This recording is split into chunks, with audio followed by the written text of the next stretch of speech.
All right. Thank you for joining us tonight at Nerd Rage's Season 7 Finals Tournament. I'm joined here with James. Hello. All right. Today we're going to be going over matches between almost everyone who's won a season league tournament here. So, league champions, as well as people who have won qualifiers that have been taking place over the last 2 months since Set 9 has came out. So we're gonna have a lot of heated games going on today between current champions and people who are fighting for the right to show their name at this tournament right now. Who do you think is gonna take it today? I'll be honest with you, I don't know. There's a lot of names out there who have topped regionals, top treasure cups, a lot of big names out there, at least for our area. I want to see a different deck. I don't want to see Dofi. I don't want to see BY, but I want to see another Shanks, just like in Latin America. I'm gonna be honest with you. I do know there's an RP Luffy around there. Oh, and looks All like right. going into round one, we got Sheki on BY on the right, and we have Alucci on the left, played by Justin. All right. Oh yeah. So Justin here, he's been playing Lucci for as long as I can remember. Since the leaders come out, he's been playing this. He's been playing this deck consistently. I think, if I remember correctly, he might have switched off it once, but this is his go-to right here. This is bread and butter. Okay. I know Sheki's also been on BY since I believe the start of the game, from what I hear, and a very, very, very good BY player as well. Oh yeah. Since he's gotten into this game, it was the first deck he picked up. I was actually there when he bought it. He bought it off one of the locals at Quality. He picked this deck up, has not put it down. He's tested some other stuff, just to get the feel for it, get some tastes of the other things that are out there. Nope, this is him right here. This is what he's Okay. known for.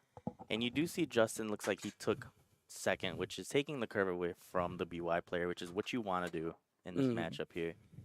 And you do see Sheki contemplating. I did see a Makino in his hand, which don't really see many BY players running Makino nowadays. No, not too often. If anything, it might be a one of in there to get you where you need to go, but it's not something that's piled into the deck as often. Also, it could be used to rearrange your life. Yo, yeah, if you're forced to be in a position where you got to awaken yourself, you want to be able to rearrange that life correctly and not hope that you're winging it. hmm And you do see Justin just did a Tempest kick for the draw and pass his turn, which is a good way to fill up the trash, but also find a different piece that he needs. Yeah, especially against BY where you know you're probably not going to be using that for removal. You just want to get the card drawing when you can. hmm And you see Sheki here starting to do the awakening here with the Flampe, drawing his life and drawing a card off the top as well. Let's see, did we see what card that was off the top by any chance? I don't I think. did not. Looks like no. I still just see the Machino there. Yeah, yeah. Ends up just swinging for 7. I know nowadays BYs like to play the babies out right away, but Mm-hmm. against Lucci you don't want to do that since he is able to pop it with his own Lucci off right away. So Yeah, with the Lucci, with the leader swing, and a Brook, there's just too many options for him to freely remove those little bodies. And them being in the trash isn't the worst, but if they're gonna get removed anyways, you want to have that counter in hand. and you do see he did have a Lucci and a Span 9 in hand. Mm-hmm. But playing out the Khalifa kind of shows you that the Lucci is trying to find some pieces that he didn't have. Oh yeah, he's either trying to find the pieces he doesn't have, or he's removing some bricks from hand, possibly even just trying to set up the trash if he already does have the pieces he wants. hmm And going into Sheki's 5 down turn here. Looks like another Flampe there. Did not see what he get. No, no, but we do know that he's trying to control the pace of his awakening. He doesn't want to be starved for too long. And really, right now against Lucci's, you don't really have to worry about them aggressing your hand in a way where if you awaken yourself, you're threatening your own protection. hmm Way back when the E shows were potentially a threat, you didn't really want to risk going too crazy on anything. But that's not really something you have to worry about anymore. It's more so you want to get to the awakening when you want it, not putting your opponent in a position to feel comfortable when they're going to threaten your life. Yeah, that's correct. And you do see Sheki now has Fist Luffy and a Gecko as well. Oh yeah, he's sitting pretty right now with everything he wants to do. Oh, The Fist Luffy will be a nice established threat that can get him to the final awakening stages when he wants. And with the Gecko, that means he can pace himself in a way where he knows on his 10 Don turn he's going to be able to make the magic happen. And you do see Justin there just did an Ice Age and Brook to remove the Kuzan, which is smart. You don't want to leave that Kuzan on the field. It's going to swing for 5 every turn, so swinging for free and also reducing anything that he plays on the field. Mm. Gecko Moria putting that in range for a Egghead Luffy. Yeah, Kuzan is one of the biggest threats against these decks right now when they're playing against the BY. The fact that it can just set up the removal for the Luffy and give them not only the removal on you but the draw as well, getting them more of their pieces. You can't let that card stand. You got to get rid of it if you have the option. Yeah, if not, it just does so much pressure on Hmm. any board. And you do see he has a Viola, which is another one of those blocker tech cards that I have starting to see in BY nowadays. It was played very heavily early on, Hmm. but it looks like it's making its way back into the deck. And it's good because you can rearrange your opponent's deck with that card. Oh yeah, and then the great thing too is with Justin, you never know what you're gonna see. This man has tested or Shecky, they're both Justin, but Shecky Justin, he's tested every possible Luffy build out there. He's kept up with Europe, he's kept up with Japan, Singapore, every Luffy deck that's been out there. He's tested the list. He's played it on sim. He's played it in person. He's played it in his testing groups. He's put in the work to learn what he's comfortable with in this deck. And you do see he does do the Viola here to look at Justin's life. You see a Helmeppo, Spandam, and a Kaku with another Lucci. Oh So yeah, very those are interested some to good see. cards that the Lucci would want to see. Probably would leave the Spandam on the bottom to take away from the search and filling up the trash. Or maybe the Lucci to be able to not pop the board. I'd say both are good options. I think Lucci's also a good one to keep towards the bottom. That way, when you're going for game, you know for a fact that there's a brick right there. hmm You don't got to worry about if he sees a 2K, I'm not getting this swing off. You know you put a brick in his hand. Yeah, and looks like I believe the Lucci might be at the top there. Lucci at the top. He knows he already, I guess, it's There's not the one in worst. trash already as Yeah, he already well. has one in trash, so you're not worried about I'm giving him a card that he wants. But at the same time, I guess you are setting up the fact that you know that there's going to be a brick in his hand if you might want to play a control and not go for life anytime soon. Yeah, and you see Shecky just swings for 5. Justin takes it. Mm. In this matchup, when I used to play Lucci, I did take my life pretty heavily to see for options.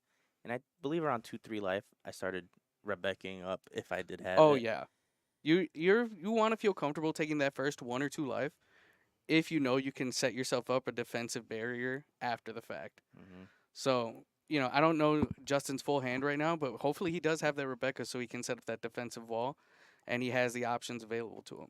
Yep, and you do see Shecky did establish Fist Luffy. Hmm. Opts to not do the ability, which I believe is smart. Putting on myself at 1 life is kind of risky. Justin could decide to just swing 5s and poke and dwindle the Hmm. hand a bit, or even try to get that Viola off the field. Yeah. Hopefully, what we can see here is, you know, I well, for one, I'd like to see more of what we have in the hands over here.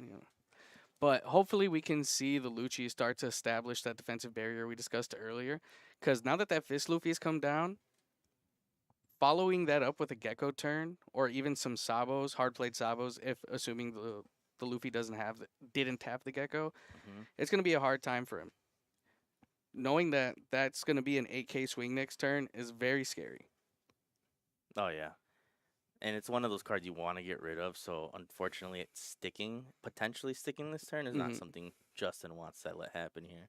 Let's see here. He's stared at his hand a couple times. He's definitely trying to figure out what the proper play is right here. Looks like he's debating on swinging 5, which is what he's doing, using his leader ability to reduce probably the Fist Luffy. Yep, Hmm. so Hmm. now down to a 4 cost. Has the means of removal with the Brook on the field. It all just depends if he has a reduction now. Let's see. Mm. Oh, I really thought, it's not a bad idea to actually block with the Viola because there is a world where he reduces the Lucci down to nothing and then ends up just popping both. Oh, that is true. Yeah. And The then jack play. Yeah. ends up doing Jack swinging with the Brook, no Don attached, just to get that reduction. And then this also is good for Justin because now he's got a big body on the board Hmm. and has a means of cycling.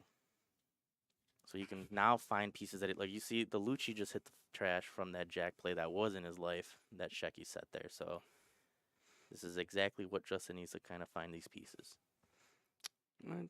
All right. Yeah, the jack is going to be a big play here for the Lucci.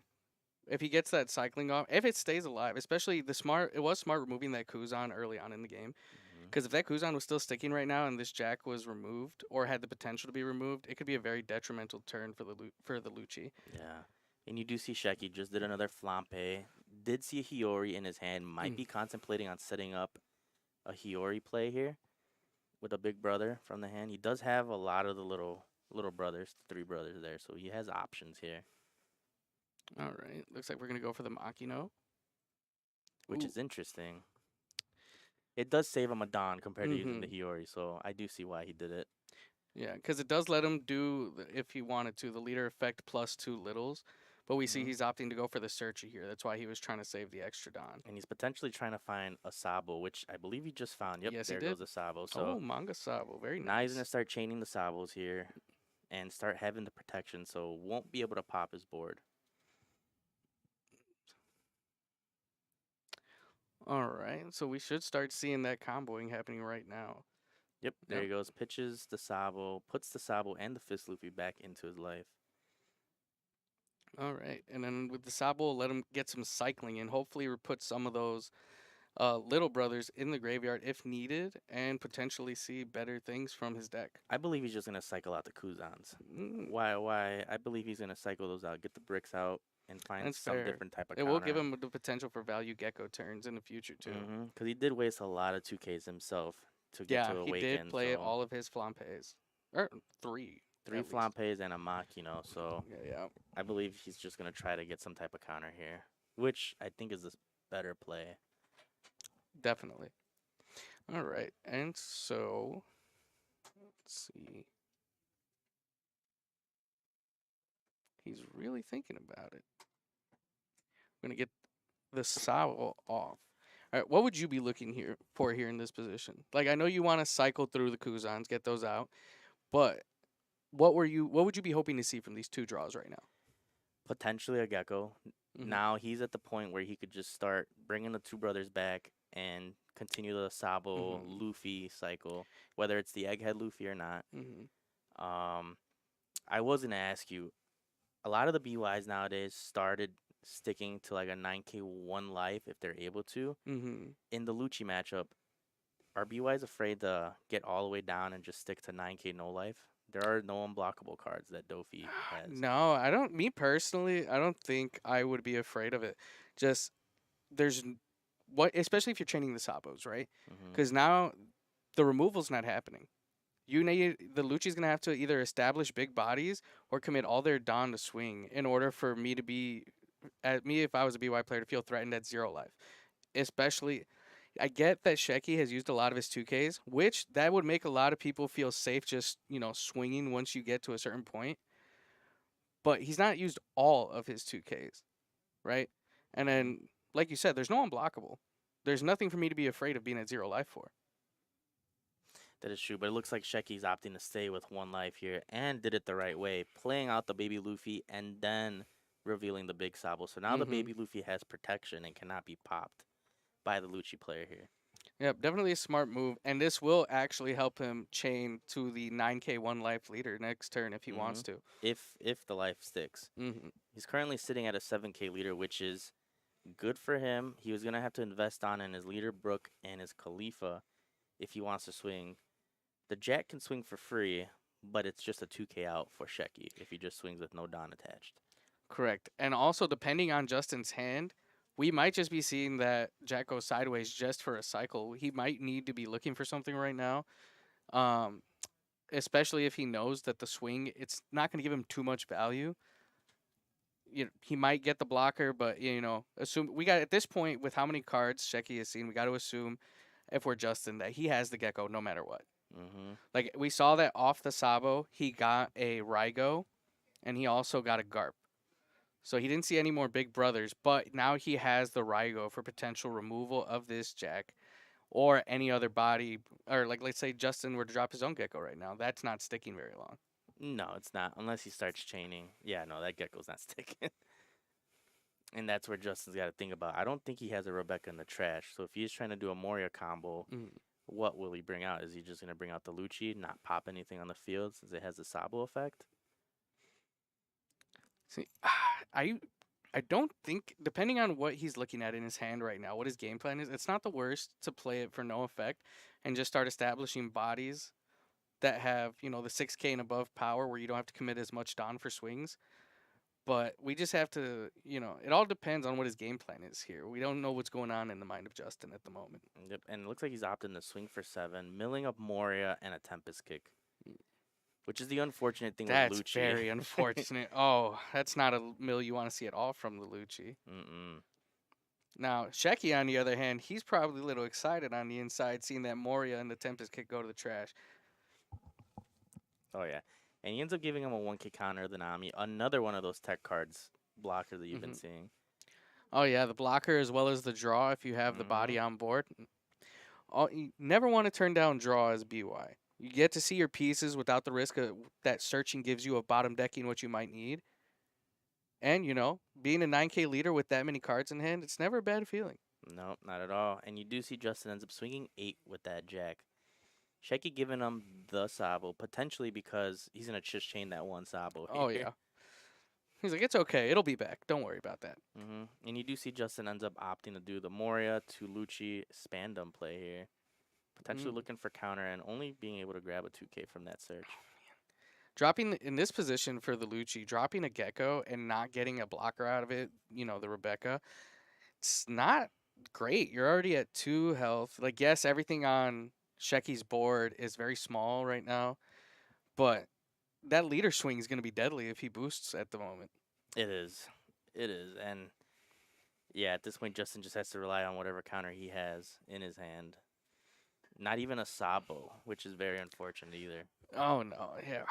So the potential here, and you awaken, you get the fist, Luffy, try and set up your life again, but if you don't have the awakener you need at this point,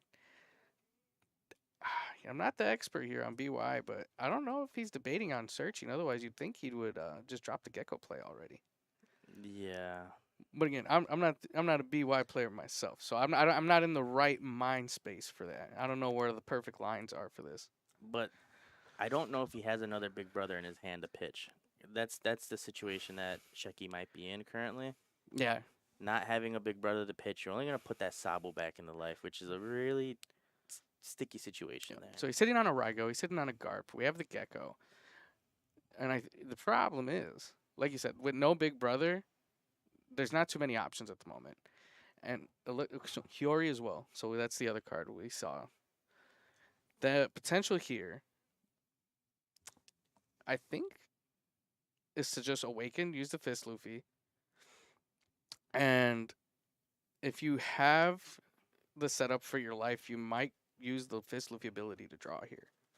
If you're willing to lose something from your life, it's not ideal, but if you're looking for that piece and you have no other option, it might be what he goes for. The only thing is what he'd be trashing is the Sabo. So it looks like From the top of his life.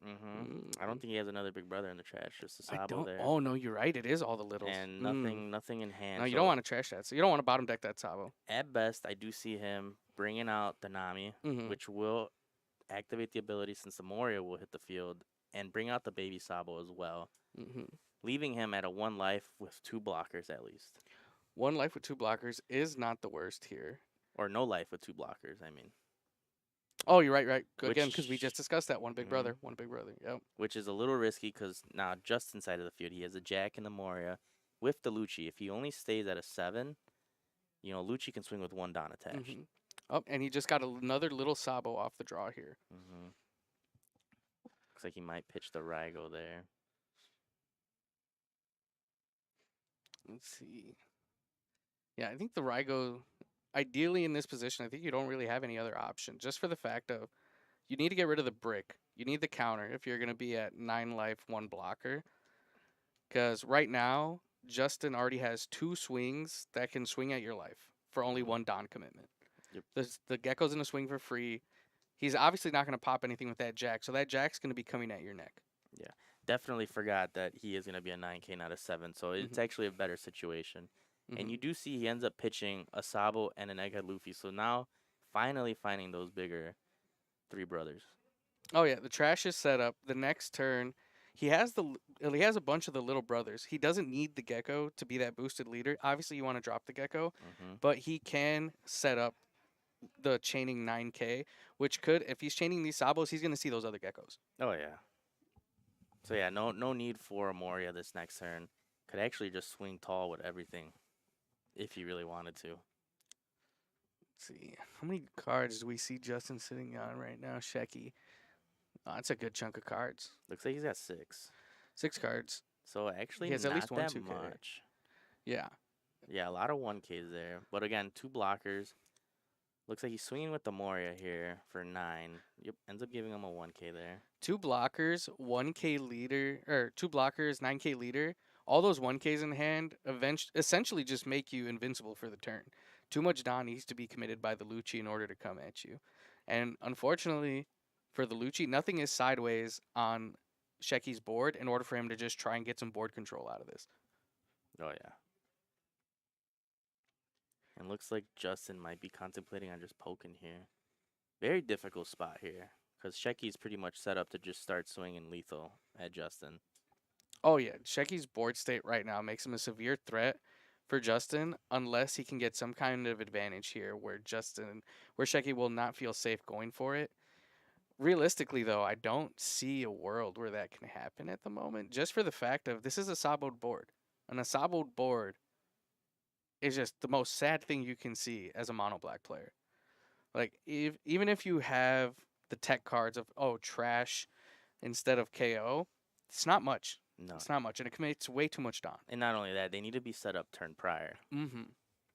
So you do see he uses his leader ability there. Ends up milling, I believe, a Helmeppo, and I believe it was an event card. Let's see. Possibly might be looking for the Rebecca to do a Gecko play here. Uh, have we? I have not paid too much attention to Justin's full graveyard at the moment. Have we seen a Sabo on his end off any of the I mills? I don't believe so. don't think Correct? so. Yeah, I No would say Sabo, no ideally this is where you Rebecca. would want to do like a Rebecca Sabo turn if you can pull it off. Maybe buy you some time, get you some cards or get you some card refreshment from the Hmm. Sabo effect. But it's not looking too great right now. No. And then now Shecky having that Egghead Luffy in the trash, even if Justin establishes a Rebecca, it could be popped. Since it is just a 4K or a Oh, 4 cost. oh yeah, and that's the scary part, right? At one point, Justin could work with the fact that Shecky's trash was not ideal. It was a bunch of Kuzans, the tech cards mostly. It wasn't the Hmm. stuff you wanted to see as a BY Luffy.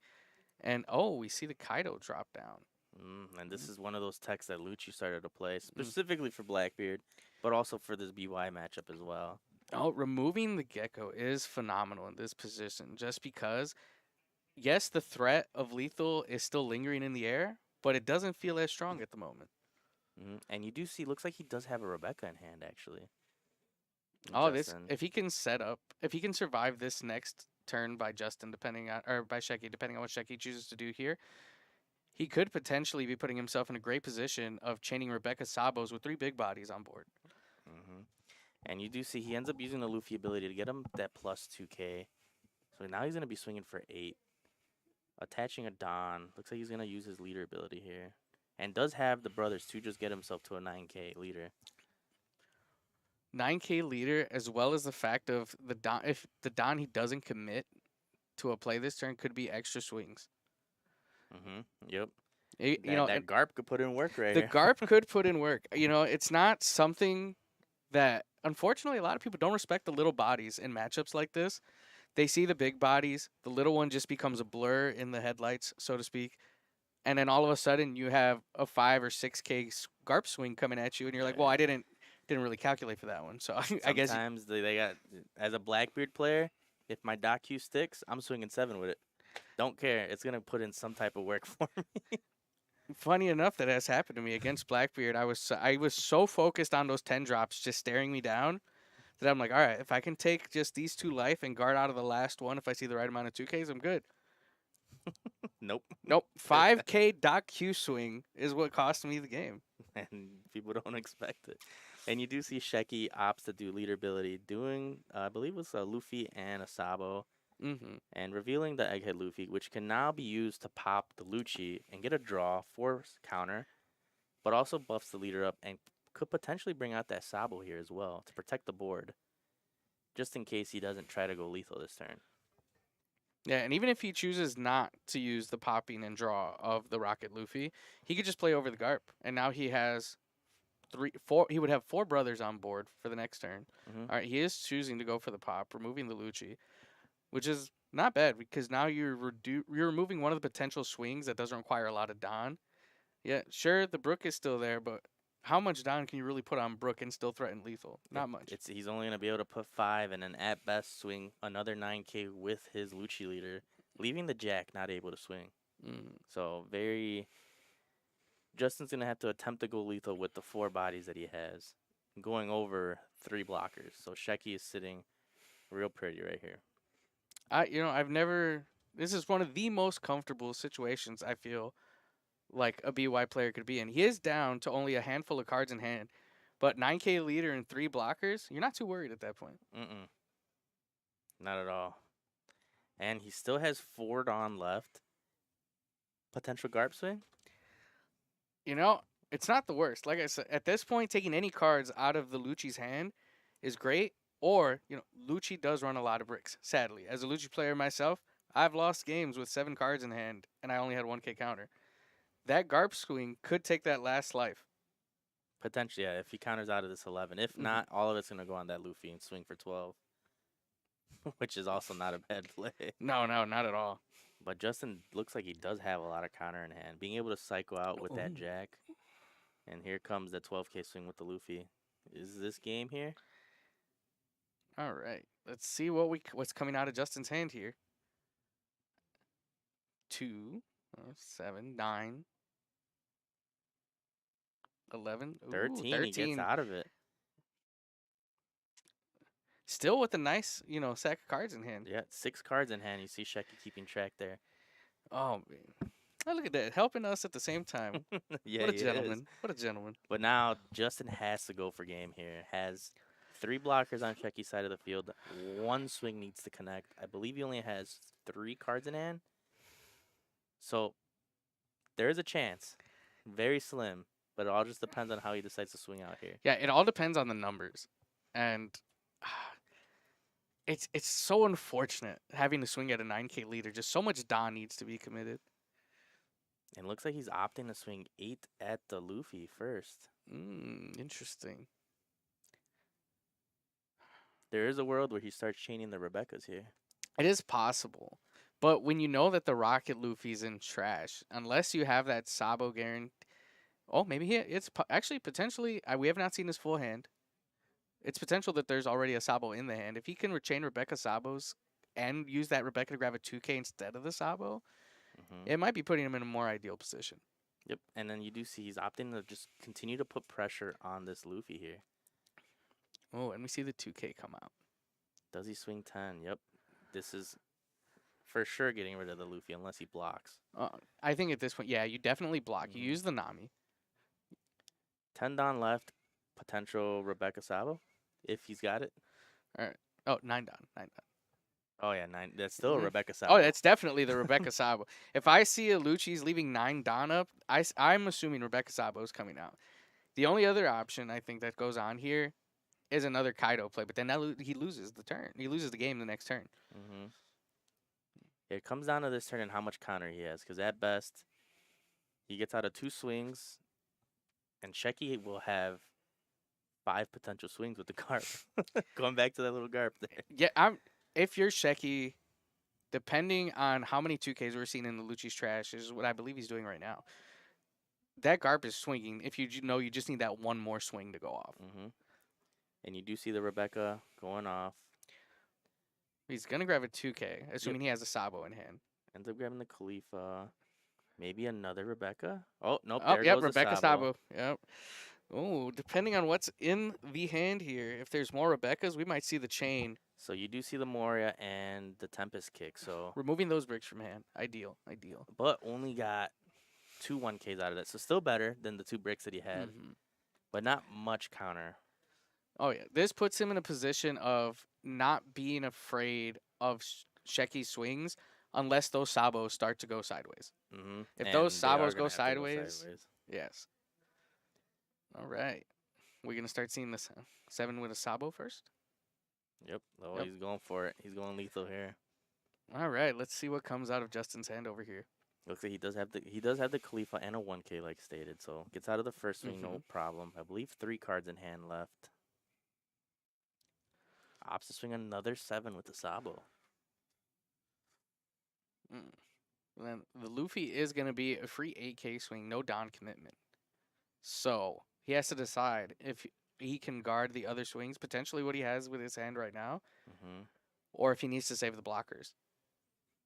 Unfortunately, depending on what check he decides to do, that Rebecca might get popped if it's not used. That is true. But we also don't know what Sheki has, or Justin doesn't know, so he could be anticipating a potential block here to Mm-hmm. get out of it. I think, But if this is an easy, yep, and he does opt to give him, I believe that's the rest of his hand there. yep, no hair. 3 1Ks is what it looks like. It's gonna be a 5K swing with Garp. Yeah, like we said that Garp. There we Yep. go. And that is game Sheki taking round 1 of this championship league tournament. All right. I'd want to say nothing against Justin, right? But it's not surprising. Sheki loves playing the Lucci matchup. He's practiced the BY into Lucci. We take away the fact that BY is just phenomenal into Lucci. Sheki has played so many Lucci matchups against every possible tech.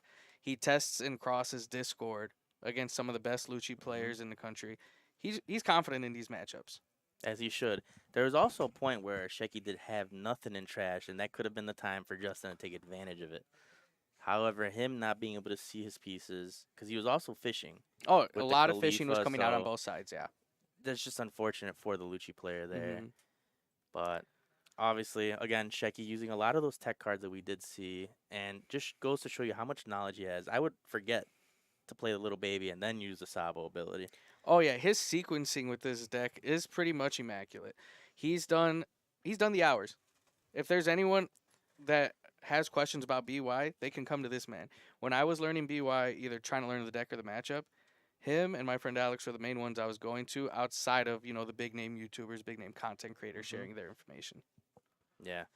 But as a reminder, this tournament is the championship series, and the only way to enter this tournament is, I believe, winning your Tuesday locals here, right? So in the beginning, a lot of so half the people here have won full leagues. Mm-hmm. They've won full league seasons, which span 3 months, usually a full set. The other half have won qualifiers. So Tuesdays, some Fridays, there were 25 to 32 man. Let's call them pods, but it was like a pretty much a local event.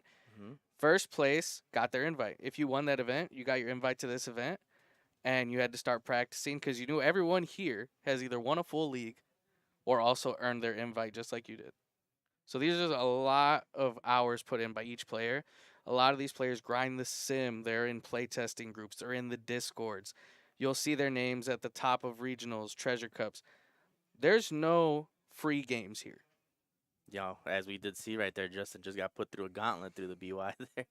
But not only that, they make it more incentivizing to come in. Everyone is leaving with Hmm. something. So even if you lose round 1, you are going to leave with some bit of store credit, which is great. Which hopefully you guys start coming out here for Tuesdays and potentially earn your way into one of these championship leagues. Oh yes, definitely. If you're in the Chicagoland area, Nerd Rage is one of the best shops you can practice for, especially when the competitive season comes around. Everyone's in here. It's upwards of 30 people locals, 30-man locals, and everyone is playing their hearts out. No matter, and you'll get a good variety as well. You'll see almost every meta deck here. You might even see a few rogue. I've run the gauntlet against 3 limb players at one event here. Oh god. One of them, it, one of them almost got first. He almost pulled it out. Hey, OP10 limb, that could just happen here. Oh You yeah, never know. OP10 limb's kind of scary. I'm not gonna lie to you. But I believe the winner of this gets a chance to go to the next tournament as well, right? Yes, yes. I believe so. They're gonna try and do this more often, from my understanding, and I believe the winner of this will automatically get the invite to that event. They just get the free in. Well, I don't want to say free. You're running the gauntlet here. This is a champions tournament. Oh, Everyone here has earned their spot. You run the gauntlet here. I think you've earned your spot at the next one. as they should. And Mm. all right, and we're gonna take a quick break here. Be back in a second.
All right, and we're back with round two.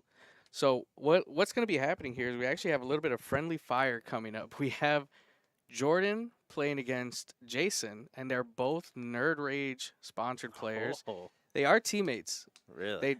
They've played against each other before. They are going to be traveling to a lot of events together. So and they have in the past. So they've gotten the play testing in. They should actually be pretty confident with each other's play styles and maybe being in each other's minds of their decision making. So it could be an interesting game. That is true. And I could attest to the Nerd Rage team. I've gone to many regionals myself, and they roll deep. There's like 6 of them. All of them play test. They know what they're doing, and obviously earn their spot on the Nerd Rage team here. Not only that, but they're also very, how I want to say, they're very friendly. They're very cordial. Though you can sit down with the Nerd Rage guys, talk about deck building theories, plays. They'll even practice certain board states with you. They're very generous. They'll share their knowledge with the community. And if you ever see them at these events, don't be afraid to come up to them and just see what's on their mind, see how they're feeling about the event. Maybe even ask them about the shop a bit. Yeah, or play test. It's some good practice here. Obviously, they're on a team for a reason. Oh yes, I will say some of the best practice I've had is playing at the Nerd Rage events against these guys. I've played against both Jordan and Jason. Always very close matches. Always fun to talk about the decision making afterwards. All right. And we do see here it's Lucci versus Doflamingo. Jace being the Lucci and Jordan Dofi. You And it know, looks like potentially Lucci either lost the Dyro and was forced to go first and doing the Tempest kick to get the draw and filter. mm-hmm. And you do see Jordan here doing a double Sengoku. First one, grabbing a Jinbei, which now we know he's going to be set up for his next turn. A double Jinbei. Oh, that's very unfortunate there. Grabbing two Jinbeis just shows the fact that he already has the other pieces in hand. And we do see he does have a Boa there that could potentially stack. If he's got Teach, automatically just start setting up. Although I do believe that's a better turn 3 for Jordan. Mm-hmm. And then, so with the Lucci being able to get first here, the potential for the Brook plays, obviously not Brook on 3, but the Brook plays, and more importantly, the Jack on curve. If he gets a Jack on curve into a 9 Don turn Gecko setup, it could be good for the Lucci if he can stay healthy to last that long. And we do see Jace does have the Jack in hand. Mm-hmm. But Jordan does do the Jinbei to Boa here, which now allows him to stack, and I believe that's a bounce law, if I'm not mistaken. I do believe that's the bounce law. And again, Jordan can do one of two things. He has the other Jinbei. He can set it up to draw and have the option to use it next turn, or he can set it up to be his leader swing card, which will remove anything at this point in the game, anything that Jason can play on his turn. Yep. And if he does try to establish the Brook, like we talked about, it just goes right back to Jace's hand and not able to put pressure on, just doing the on playability.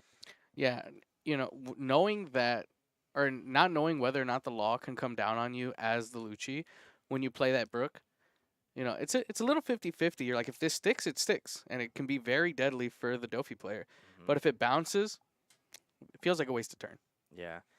And on 5 Don here, it looks like Jace is contemplating whether to do Sabo or potential Brook. Brook, of course, could KO one of these Sengokus, but that's about it. Unless he's got some type of reduction in hand. Or looks like he's also opting to possibly do a Rebecca play there. Yeah, he could do a Rebecca play, swing and reduce. Okay, let's see. What do was that a Khalifa Rebecca off the mill? Yep. All right, so the trash is getting set up pretty nice here. Unfortunately, based on what I've seen from Jason's hand right now, I believe if he does drop the Rebecca, all it's going to do is pop one of the Sengokus if he plays the Brook from hand. Or if he has the reduction in hand, reduce Brook drop right here. Which I do not see any type of reduction in his hand. Might be concept. Yep, looks like he's going to do the Rebecca. Grab a 2K and potentially just set up the Brook. Yep. Oh. And it is what he opts to do. And I believe that might have been a Brook from the trash. Yeah, he grabbed it straight from trash. Huh. So holding on to the one in his hand for potential later game pops here. It will also, not only that, but I feel like the Brook is basically exactly like that's serving as a pseudo blocker. Yep. It's not something you want to let stick because, again, if he sees the reduction, that'll just continuously pop. Or it will give a reduction on its own. And opts to give him the Rebecca because if Jordan here has the bounce law, which Mhm. we know he does, that's just gonna go right back to hand. Oh yeah.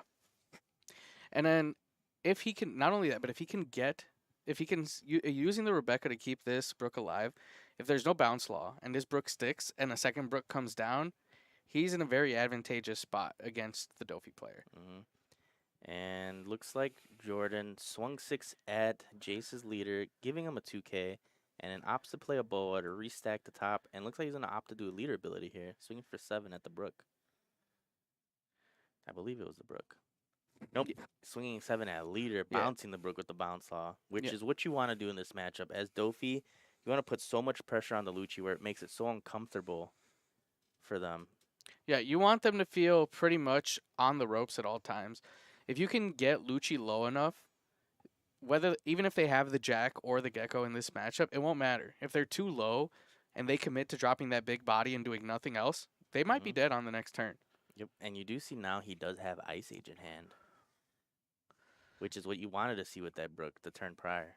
Oh yeah, having the Ice Age with the Brook guarantees any removal against this matchup right now, especially when the blocker's there, and you want to get rid of that. You don't want to have to commit the extra Don for swings if you don't need to. hmm It's never good doing a 5K swing with the leader to try and get the reduction, and it just getting blocked.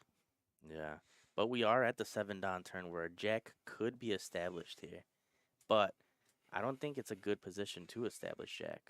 It doesn't feel like it. Not with 4 bodies already on the board.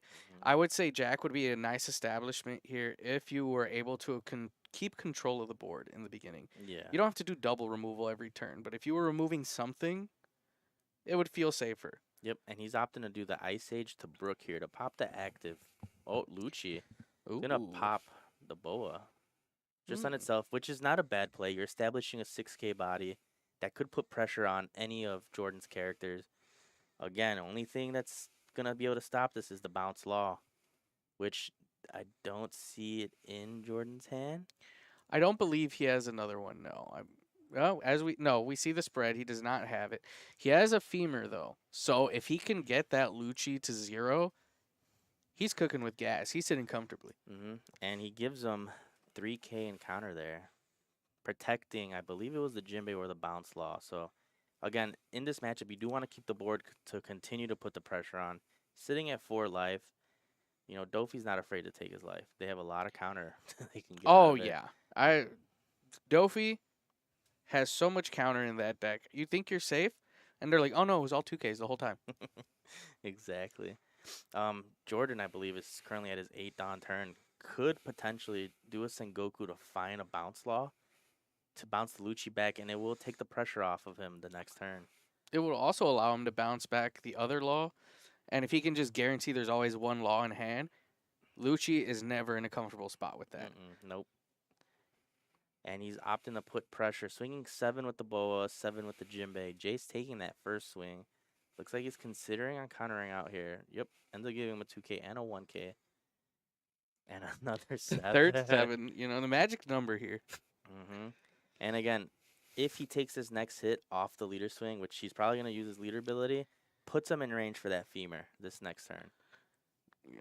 It all, in Jordan's position, you could comfortably just put all 3. You might not even need to use the leader swing here or the leader effect. You might just want to do the full 8 if you think that'll get him to the guaranteed 0, and that's what he's choosing to doing. do. Yep. All Oh, right. and takes it in range for Unfortunate. femur. Now he could poke with the rest of his field if it sticks, and then just go all in. And then, unfortunately, that just shows how bricky Jason's hand is here. Jason's played this matchup enough that he knows you do not go to 0 against a Dofi. He Mhm. knows that. He would not do it if he had the option, which means it just shows that that nice stack of cards he has could build a house. Yeah, a really nice one too. But, we'll see. Jordan's sitting on 4 life. Even if Jason could set up the craziest board here that somehow keeps that doesn't die to a femur, or even if there wasn't a femur, right? If he set up the craziest defensive wall possible, this is the most uphill battle you'll ever see. 0 life against 4, not looking good. No, and ends up swinging 7 at the bounce law. Jordan choosing not to save it. Honestly, probably would have been a good save there, just to put the pressure on. All Jace has is leader swing, and unless he opts to play out a big body, which is the Moria, which is gonna bring that Rebecca back. Mm-hmm. But So it's gonna bring the Rebecca. Now, he should have the setup for the classic 22 Dawn play off the Gecko, but I don't know if it'll be enough. I don't think even if he were to remove everything, right? hmm And I don't believe he can. The femur on the leader is just it settles it all. hmm especially if he has a teach. Oh, when the teach is established before the femur turn and that becomes the That 17K 17K leader swing, oh, disgusting. icing on the cake right there. And you do see he swings 5. He's trying to bait out a 1K, which is exactly what happens. Ends up swinging 15K, and that Yep, is game. that locks Jordan it in takes right it. there for Jordan. Uh, Absolutely what the Dofi wants to do. This matchup, I believe, can go 50-50, all dependent on whether Lucci can see what it needs for removal, and obviously, as you saw, Jordan saw every single piece, so oh yeah, keep that aggressive. a lot of this matchup it can come down to what you see and what you don't. If the Lucci sees the right things, and ideally, you don't want your Dofi opponent seeing two Jinbeis right out the gate. Not great. And looks like this is the other match going on. We do see another Doflamingo being piloted by Wimmy, which is also one of the people that have been playing this deck since she started playing. And looks like a Smoker, which love Smoker. It's one of those decks that you just love to see. I wasn't a huge fan of Smoker. I know you are. I know you have your history with Smoker, uh, but I've played against it enough that it's growing on me. I'm this close to putting it together, taking the cards out of Lucci and just swapping it up a Hey, bit. remember Smoker killed two big moms when you first met it. Yeah, that was a crazy experience for me. I will not lie to you. And you do see Raven ends up playing a Gecko this turn, deciding whether to put the Borsalino down for a blocker or a Brook, and ends up doing the Brook to pop that bounce law, and also doing the brand new to search. Can't see what it is. It looks like a T-bone, which is a 2K in Mhm. Smoker. And then, it kind of feels like deja vu we're seeing here. We're seeing the mono black sitting on 1 life, low life, 0 life, whatever you see, and then the Dofi's sitting there comfy for 4 life. The only difference is, and I will say this because I have played Lucci and I have played Smoker, Mm-hmm. Smoker is more consistent, especially with those new Sengokus out of the starter deck. It allows you to potentially find your Geckos, your Jacks, compared to Lucci, where Lucci's milling it. There's no way to find it. Oh, agreed. Yeah, the smoker gets to pitch potentially 2 bricks, right? Depending, not hmm always. I've seen smokers pitch 2 2Ks to get that 3 card draw. Did you see? Ooh, Wimmy ended up swinging 7. Raven takes it and then slaps all the down on leader. Raven counters out completely out of the, I believe, an 11K swing there. ooh. All right, 12 out of a 12K swing. 12K, sweet. Oh, No, ooh. I lied. An 11. Still, that's a lot of counter to It give up. is. Raven's board is looking quite scary right now. Raven's board has 2 geckos. hmm That's 2 big swings coming in. Now, granted, Wimmy is at 4 health, so it's not too crazy. But 2 9K swings without Don commitment can come at you fast. Yeah. For life, though, it's just, this isn't a turn you want to potentially go lethal for. She does swing 5, I believe, was at the croc. She might be potentially trying to go for board clear and establishing blockers here, which could work if Wimmy doesn't have a bounce law, and we see that in her hand currently. Yes, we do. So all depends on how many blockers she has. Oh, ends The up doing another third. Moria.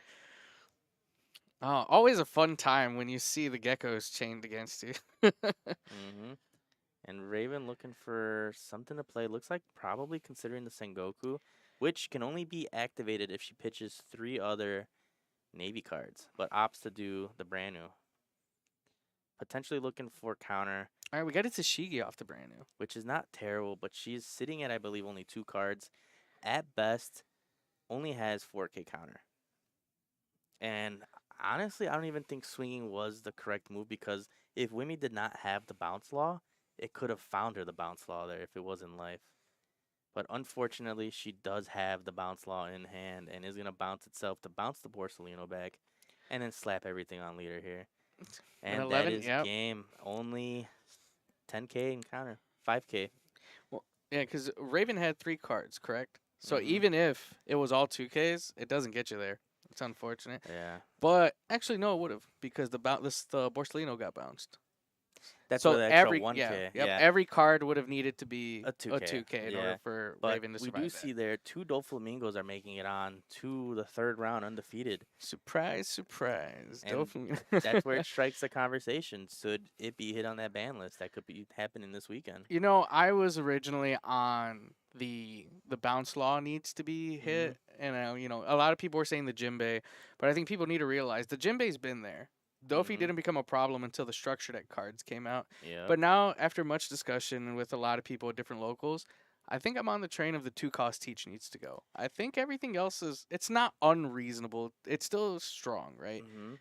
But the 2 cost teach it's like that push over the edge where it's like, okay, that just didn't seem fair. You Yeah. know what I Well, mean? that's the card that enables you to be able to play bounce law 3 times a turn. The bounce law, or as well as gravity blade and still using leader effect, Mm-hmm. or if you're running the Jozu, you get the Jozu and still use the leader effect. Whereas without the teach, that's the whole turn. Nothing Mm-hmm. else is happening. But if with the teach, you're now not only are you getting the leader effect, you're getting the leader effect off and an effect off that you want because you're putting the card there. Yeah. And it's back to gambling. You're just swinging and praying you either get it or you have to find your Sengoku or your Perona Yep. This or thing. Boas Yep. and Buggies. Oh, there's a lot more Yeah. statues than there Now it used to be. requires setup rather than, oh yeah, I have the card in hand. Maybe you see the 3 drop blocker Dofi make a comeback since it does allow you to stack your You know, life. the 3 drop blocker Dofi would be an interesting comeback, but ideally, or I won't say ideally, in my opinion, if the teach goes, I feel like you just got to run more hits, right? Hmm. You're running more of the warlords that are 5K bodies, maybe even the 4-6 vanillas. Because if you're The four blinding it six at this gecko. point, yeah, you maybe you want the full machine gun build where everything's a hit. Obviously, not everything, right? You're still gonna have your puddings, you're still gonna have your Hmm. Sengokus, but you want to make it where if that body's coming out blind, It's gonna hit. yeah, it's gonna do something. You don't want to see the buggy come off blind. Or you see the returns of Kaidos. Oh, 10 drop Kaidos. You do have the bounce Kaido, which you could be starting. playing a more controlled Dofi. Which I will say at Nats, that bounce Kaido ended up winning a game against Bonnie for me. I won't lie to you. That bounce Kaido has caught me off guard. When I see people leaving 10 down up, I'm like, ooh, they're gonna draw 4 cards. I'm like, I'll Hmm. just swing crazy. Nope. And then they bounce Kaido, and I'm like, I don't have a board. I don't have a board anymore. It's one of those things where Dofi could take many different approaches next set. Mhm. Well, obviously dependent on whether Teach gets hit or not. But it's a very interesting format. But we did get the structure for the prizing to let you guys know what Yes. could be won if you qualify for one of these events. So what's happening here is first place gets a very generous $500 store credit from Nerd Rage, and $500, it's a lot, right? Oh But not yeah. only is it a lot, Nerd Rage has a great selection for you to use it with. They have singles, they have sealed product, they have accessories. They have the Mana Moon products. A lot of people, Illinois is very, very lucky to get these Mana Moon products in their local Oh stores. yeah. Everyone else is online searching for them, hoping to find them. And high rates. High Very rates. high rates. I Nerd will Rage has say, it at MSRP. Very nice. yep. Very nice. I will say, I walked into the store. I did get lost. I started looking around the shelves, seeing what they had, the singles. Oh Might yeah. make some Every bad time I walk decisions in, later. every time I walk in, Zeke's like, "Hey, what can I do for you?" I'm like, "Oh, I'm just here for you to take my money." But going on to second place, I believe they're gonna take 250. Oh Yeah. no, for X1s. X1s. There will be three. There should be 3 X1s at the end of this event. Each X1 gets $200 of their own. So you don't even have to place second or third, all across 200, 200 200 each. just going X1. So yeah, as long as you only lose one game, you're walking out of here plus, no matter what. And from there, the X3s basically get their I don't want to say their entry back because they qualified for this tournament, so there wasn't an entry cost. But you get entry back in the sense of the locals maybe that you qualified with this event for because you get 25 and then I believe the X4s get 15. I believe is what it was. But pretty much everyone's walking out of here with something. There's not anybody who's walking out of here empty-handed. Hmm. And the store credit, like I said, you can turn that into some singles from the case. Maybe buy yourself a couple loose packs. Who knows? Bad decisions to be made after the tournament. Oh, I'm gonna make some bad decisions myself once I look in that case. I can assure you. As you know, I'm building that leader collection, so if there's anything in there, it's coming home with me. Hey, I know I play One Piece, but that Pokemon collection had me looking at it. Oh yeah, you did see me asking about the Magmortar price earlier. So yeah, Yeah. Magic, One Piece, Pokemon, large Digimon as well. Large I selection did of see a lot of singles here at Digimon. Nerd Rage. Uh, bring your wallet. You'll walk home with something. I guarantee you will. There's even board games here if you're a board gamer, not a card gamer. A lot of sealed product as well, Oh not yes. just singles. If you're a pack ripper, I know I'm me personally. I try to stay away from it. It's a hard habit. I don't want to do it. But if you're a pack ripper, lots of sealed product here as well. Structured X, if you're looking for structured X, just test out the game. That you'll find that here as well. Very interesting format. Oh A yeah. lot of stuff. All right, but I'm interested to see what other games we got coming up here. We have some RP Luffy's in the pool. Uh, I know some people here qualified playing in an L. I don't know if they brought it here today. You know what I want to see? Hmm. I want to see a Blackbeard. No one's Blackbeard? gonna bring it though. Unfortunately, with how well known the Dofi players here are, I don't see a Blackbeard being wouldn't. confident enough to bring it. I would just bring it for the memes. Just for the memes. Hey, and if you pull out the win, you can be like, yeah, I won through the Dofi pool. It's okay. But yeah, we do see two Dofis going on to round 3 now. Really Yes. excited to see. I really do hope that RP Luffy made it through. I think it'd be a very Yep. interesting matchup to see. Yeah, so far I believe so. We saw the two Dofis. We have the BY Luffy. That's From if they made Shecky. it around this round. They had to make it. Oh, through. that is true. Yep, yep. Uh, I wonder actually did how that matchup went. But let's see. What else did we have? You know, there was a player who qualified playing Nami. I don't know if they chose to bring it today. But Oh, Vaughn. Vaughn, yeah. I've seen Vaughn play Nami and very well with Nami as well. Yeah, and what's funny is he's normally a Dofi player from my experience. And Really. yes. But occasionally he's like, you know, I just want to have fun today. And then he busts out the Nami. And I'm like, we have very different definitions of fun, but I respect your choices. Solitaire. He wants you to watch. And I did watch. I was playing Shanks, so that was not moving fast enough to deal with that deck. Hey, sometimes that's all they need to do. All right, let's see. And then, well, the other thing we have here too, as well, is so there's a few players here who aren't. I won't say they're not regulars, but I've been coming consistently. I would want to say the last 3 months or so. Mm-hmm. And you know, there's some people pop in and out. You know, kids in from school if they're on college break. You know, people who probably play more online and are like, I'm gonna test out the locals. We do have a couple people here who came on their first event and got the invite. So I'm not exactly sure what they're playing, what their play style is, but I'm interested to see how they do. Can they come and take it all home? Is it gonna be like the one shot wonder wins the whole tournament? And just never returns. Yeah, and it Runs off- disappears runs into off the like a sunset with bandit. the prizing. Yeah. But honestly, with the way these tournaments are, I could see them always coming back.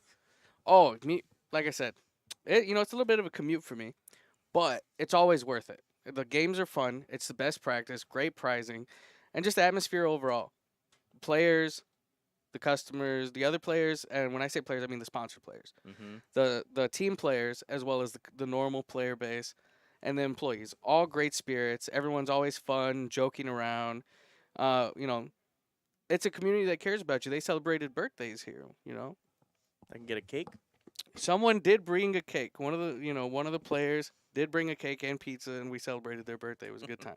Gotta start coming around here more often. Oh, if you're willing to put on the calories like myself, I think you'll have a good time. I think I got a lot of those calories set already. But we are going to be taking a small break here, going and trying to see who makes it onto this round 3. So we will be right back.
All right, and welcome back. We are going into round three, and very excited for this next matchup here. Oh yeah, it's gonna be a great one. So we have RP Luffy going against Ploofy. So red purple against mono purple.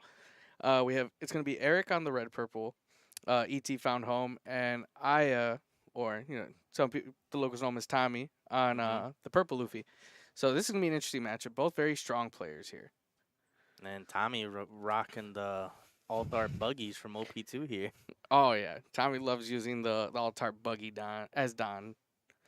And you do see he swings six and ends up triggering, I believe that's the ramp card. Yeah, that's gonna be the lead performance disaster where you There you ramp go. and draw a card. And such a great card to see on your first life. Gonna go up to 6 Don this upcoming turn for the RP Luffy here. Could do a lot of things with 6 Don. Yeah, accelerating the ramp on RP Luffy is not something you want to do as the opponent, because as soon as those big bodies come down and you're still sitting on 4, 5, 6 Don, it looks rough. It looks hmm rough. And looks like Tommy ends up using his leader ability there. Oh, we see a Magellan in the hand right here from the purple Luffy. And I've started to see a lot of them starting to tech that in recently. The Magellan, a lot of lists cut it out, and it's now starting to make its way back in. It is a nice card to catch people off guard with because honestly, it's a 7K swing for 1 Don once it's established, hmm and almost all removals right now are KOs. And Oh you don't yeah, want to KO it and set yourself back 2 Don with that on KO effect. not at all. And that's why I always wondered why a lot of lists were cutting it out. It looks like it's making its reappearance again. And ET found home deciding to swing 7 here with his leader, which is only 1 Don invested since this RP Luffy is just a Value. 6K Very good leader. value. So no matter what, you're gonna ask for cards here. And Ploofy, a lot of the time, doesn't want to go down in life because one, they're already taking their own life, so it gets a little risky there for Ploofy. Yeah, they want to stay as healthy as they can. They want to take the life on their own terms because they want to have that life as a resource for their leader effect to ramp and make the plays that they want. If they're forced to take life when they're not ready and they can't ramp, it could completely throw off their entire game plan for the match. And Tommy ends up taking it. And ET found home, establishing a queen. Don minusing to, I believe, use the ability here. Not sure if he actually did use the ability. I don't think he I did. think opting just to establish the Yeah, I blocker think there. he just wanted the body there. Which shows you if he's not using the queen ability, he has no need to cycle out what he has in his hand. Yeah, he's comfortable with what he has. He's not looking for anything, and he just doesn't want to go down on Don unnecessarily. And Tommy's here is sitting at 7 Don right now. Looks like he wants to play the big mom, but is unable to currently. And decides to swing 7 at the RP Luffy. ET found home again, countering out of here, and he establishes the Magellan, which now this Magellan's going to be able to swing at this RP Luffy with no Don needed here, which Yeah, is what he needs. having the 6K bodies is always great so you can swing at this Luffy without needing your Don commitment. And now ET found home sitting at 7 Don. If he's got the kid, the 7 drop kid, which is ideally what they want to see this turn to make them a 7K leader for the turn. Looks like he does not see it. Ends up swinging 6. Tommy giving him a 2K there. Are we gonna see the Queen go sideways? Looks like he was debating on it. And 7 Ben Beckman, which is a Oh, way to round the Magellan, which is exactly what he needed to see there. phenomenal play for the turn. Yeah. Which is what is good about this RP Luffy, being able to, tech in those red cards there, which you do see them playing the 10 drop shanks. The Ben Beckman now, which is a form of removal that it did not have before. Yeah, the send to trash rather than KO is a great utility for the RP Luffy. And again, like you said, being able to see these red cards, getting, the best of 2 colors in a sense. You get the great utility of the red as well as the control that comes with some of the purple. It's a good time. You get to ramp. You just got to make sure you're good with your Don control. You never want to go too low on Don to where all that ramping you did earlier is now setting you back. And you do see Tommy ends up using his leader ability here, going down to 1 life. Not worried about it because he does have that big mom in hand, which will Don -1, but will heal him this turn, going back up to 2 and establishing a body that the RP Luffy is going to have to deal with.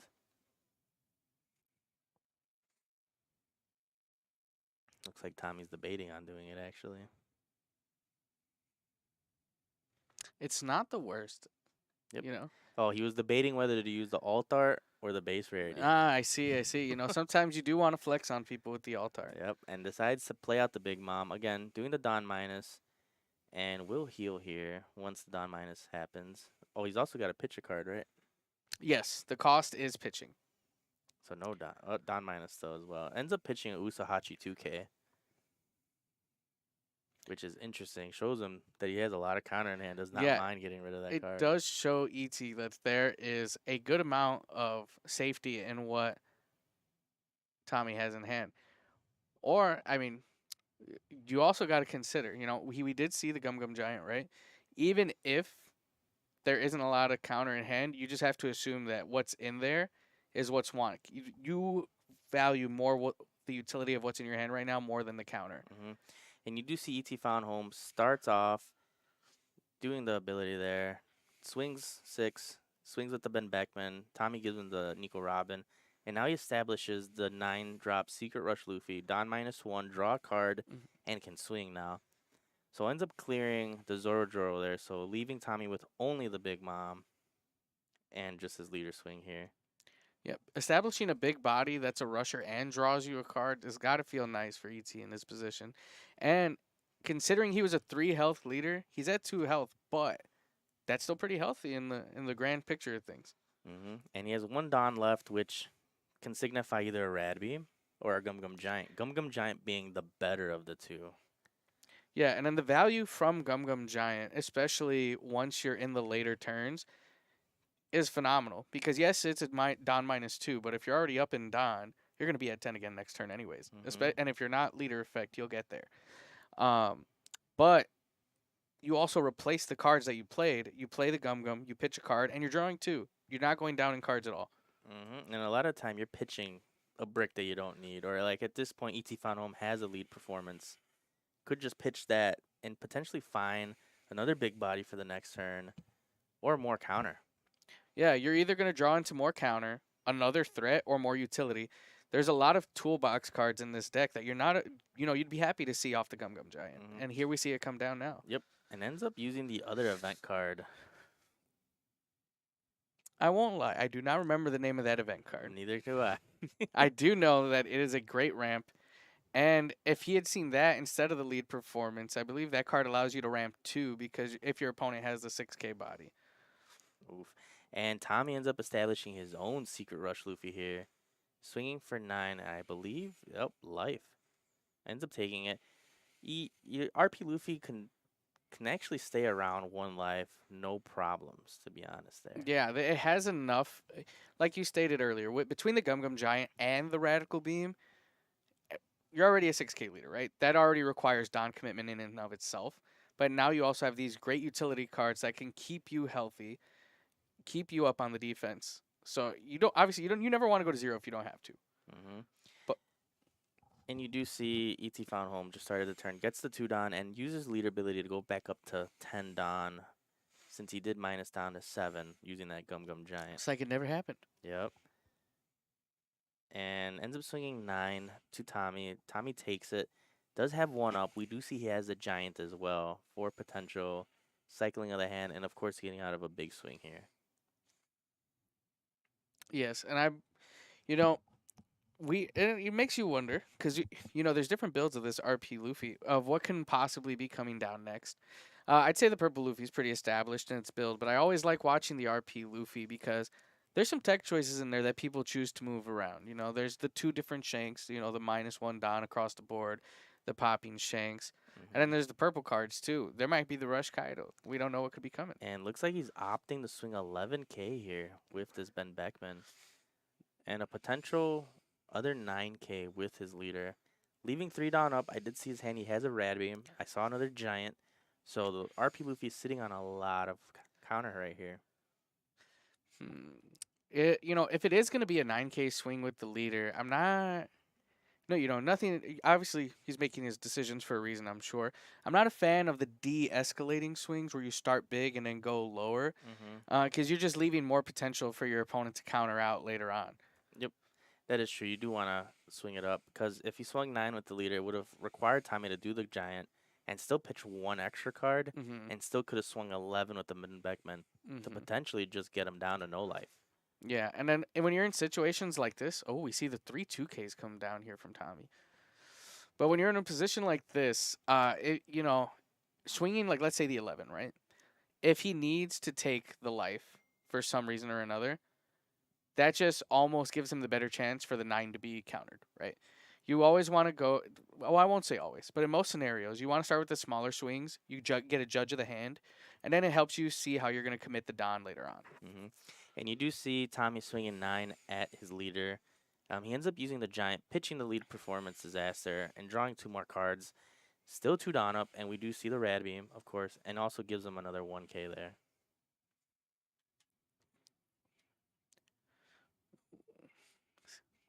Radbeam and Gum Gum Giant on the same turns. You hate to see it.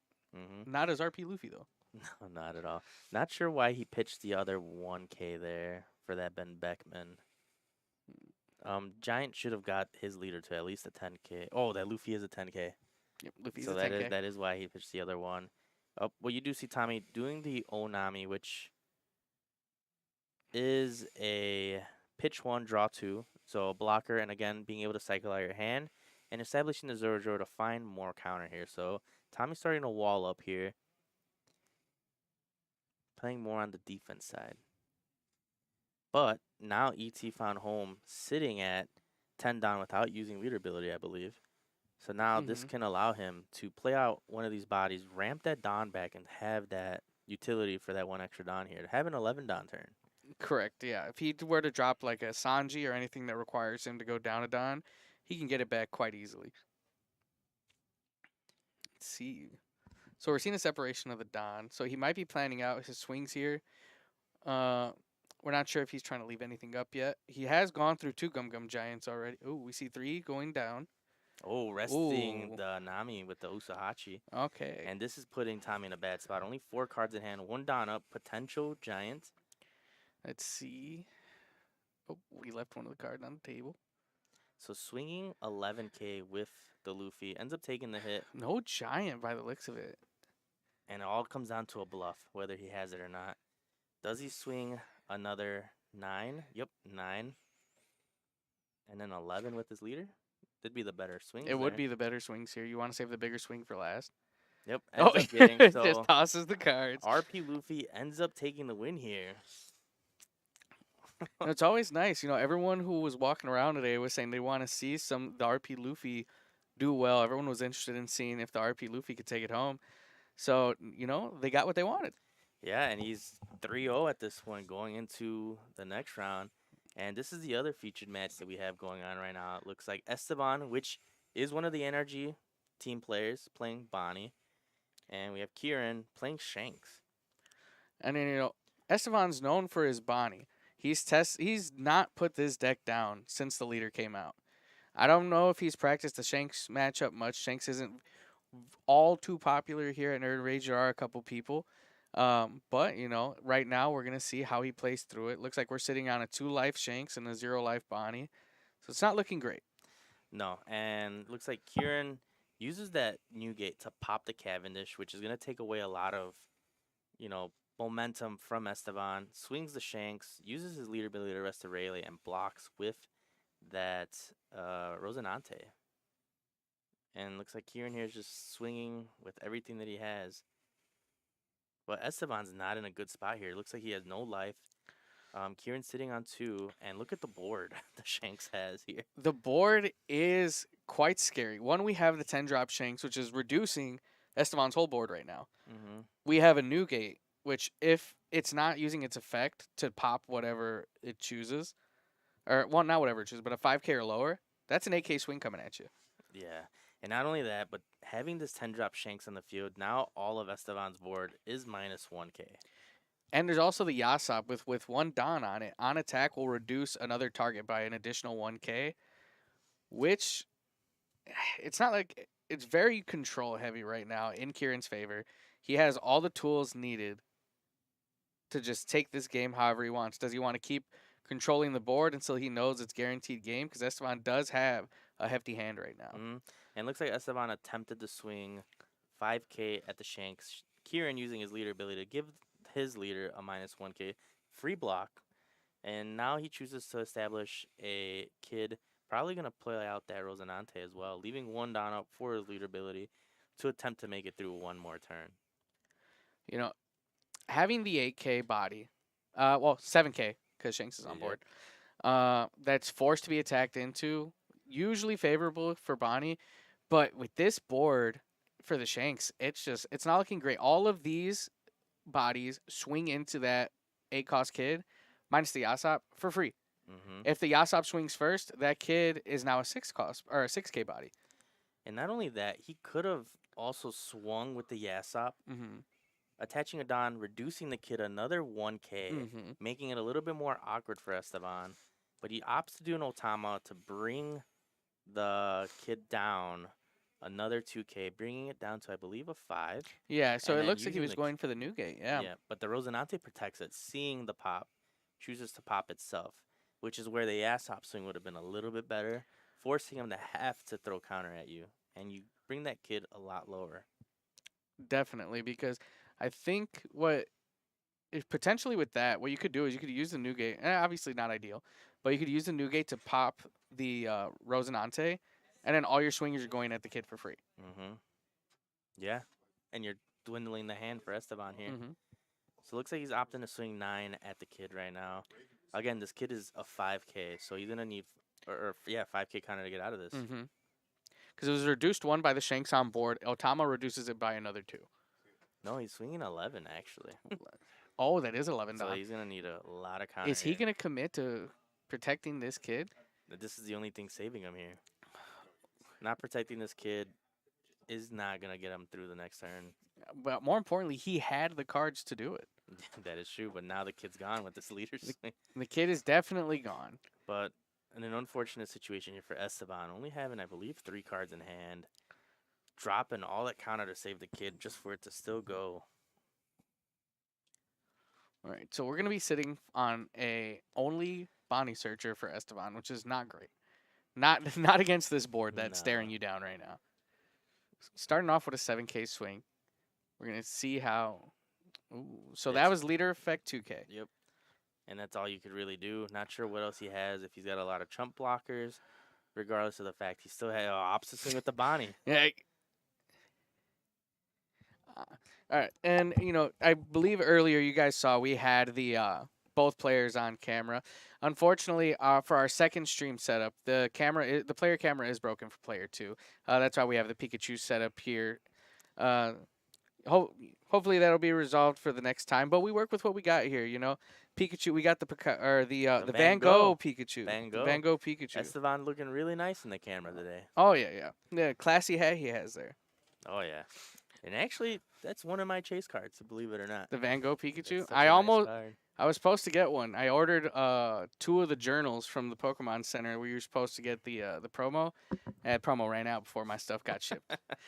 But you do see Kieran ends up taking the win. Esteban for a last ditch effort, swinging with the Bonnie, but regardless of the fact, Kieran still had 2 life there. Yeah, it is unfortunate. Shanks does have, in my experience anyways, quite a commanding matchup into Bonnie. There's too much utility there. A lot of the Mhm. stuff that lets Bonnie stay alive in most matchups, Shanks isn't too worried about. Mm-mm. You're resting a body every turn, but there's rushers in Shanks, so they just hold the dragon maybe, and you rest one of their other bodies that's on board. Cool, my dragon's still gonna come for you. You rest my leader. I'm not too worried about it. I have entire big bodies on board. And not only that, but if the Newgate, right? So a lot of Bonnies will try and stay alive behind a Basil Hawkins. If Shanks just swings everything, plays Newgate and plays Newgate and can get the Basil to that 5K by maybe a Hongo or something else that's turning sideways. Mm-hmm. Basil's not staying alive. There's no targets for it to rest. That is true. But not only that, like how you were saying, once they go late game, Shanks are just chain big bodies. And obviously, you did see Ben Beckman. That is a way around a lot of the characters. Mm-hmm. I'm not sure if Rosinante protects trashing. I believe it's only KO. It's KO. If it would be KO'd by effect. So that's another way around the kid having a 10 drop, reducing the kid by 1. Mm-hmm. Ben Beckman can just trash it. Yeah, and then now the Rosinante is unfortunately just a table decoration in a sense because Hmm. it's not protecting anything. Well, you would need to reduce it one more K. I believe it's 6K, but True, still true, true. not that difficult to do in Shanks. No, not at all. And also the other thing, a lot of Bonnie's, I want to say, defensive power is the leader effect, obviously, right? Hmm. But with all the bodies Shanks has, like, sure, you're gonna rest my Rayleigh or whatever, right? I got Shanks I got Rush Shanks in hand, maybe Roger or Dragon. There's too many options. It's like you're staring down a wall of behemoths. You take one down, the other four are still coming for you. And not only that, they could be utilizing that Gum Gum Red Hawk and play a control Shanks, which is what typically happens when they run that Hmm. Newgate as well. Yeah, with the Newgate, it's a pretty good indicator that it's the control build. You're going to see the Yasops that are more reduction. Hmm. And usually in Shanks period, because of the big bodies, it's about 16 2Ks in that deck. I trust me. There's been times where I've drawn nothing but 2Ks or I've drawn nothing but bricks. No in between for Shanks for me sometimes. Oh yeah, I've been on both sides of that as well. I don't blame you. Yesterday alone, I had one game where I saw all my 2Ks. Not the worst, because if you survive long enough to see the big body, You're now you're cooking. healthy. You're great. Hmm. But I've also had, you know, they swung 7. I had 6 cards in hand. Yeah, you got it, brother. I got 1K count. Nothing but 10 drops. But we did see that is the end of round 3, so we are seeing a Shanks go on to round 4. Mm-hmm. We are seeing a RP Luffy RP going Luffy, on to yep, round fan 4. favorite right now. The other 2 matches I believe was a Dofi mirror match, so there is going to Yep. be one Doflamingo making it on, Mm-hmm. and I believe a BY versus a Smoker, which that matchup can go either way Yeah, depending with on the send to trash effects from Smoker, yeah. The Tashigis are such a big part of that as well. Being able to reduce on play -4 leader ability, you can get rid of one of those 5 costs Mm-hmm. and it trashes. So you get around Sabo's ability. So potentially keep that BY under control. So very interested to see who made it out of that match, which was Sheki and J-Hill, I believe. Yes. So 2 very strong players. so we'll see if Sheki makes it into the next round undefeated or if J-Hill takes him out of the run-in. I do know Sheki was one of the fan favorites. Yeah, so we'll probably take a short break and then we'll be back with you guys in a moment and we'll hopefully have an update to see what we're playing next. All right.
are back going into round 4, and I believe the show match is gonna be Shecky, who is on BY, versus I believe a Vegapunk. Yeah, I believe it. So that's gonna be an interesting match to see. It depends on how it could go. Vegapunk could flood the board and put a lot of pressure on the BY, but it could go either way. It's very, I want to say, dependent on what the Vegapunk's running, because there's a lot of variants of the Vegapunk. Hmm. There's the highly aggro build that's gonna go wide and just start coming for Luffy's hand. Uh, there's the stall build. I Hmm. don't know if you want to go stall on Vegapunk against Luffy, but No. But before we do get in the matches, it was brought to our attention that the next league for Nerd Rage is going to start March 25th. March 25th, correct? Because what they try and do here is they'll, obviously there's pre-release week, right? Hmm. They'll also then they have a buffer week. They want to give you the chance to actually get the cards. They don't want to start the new set league and people don't even have the card. You're still playing in set 9 when you should be Nah, having fun in set 10. you got to do what you got to do sometimes. But starting that league on the 25th, if you win those tournaments, you get your entry into this championship league series that we are watching here today. Correct. And if a winner already has their invite, it gets passed down to the next person. So whoever is second place in that bracket gets the chance to make it onto the next round. Yeah, so never feel discouraged. Sometimes people be like, "Oh, I'm not gonna go. The same 4 people always win." If they know a local's like consistent toppers. Hmm. Uh, here you might want the average person to keep winning because that invite will be passed down to you. Hmm. And you do see we do have Shecky on the right, and we have Nova, who is on that Vegapunk that we talked about here. Very interested to see what the Vegapunk build is, and I'm sure the people watching are excited to see a Vegapunk on stream. It's not something you see often. Mm-mm. As Vegapunk, would you want to go first or second? I think I want to go first. I'll be honest. You start establishing those bodies early with the leader effect. Uh, it, it might get you where you need to go. Yeah, I would choose to go first as well because again, you are able to establish a body turn 1.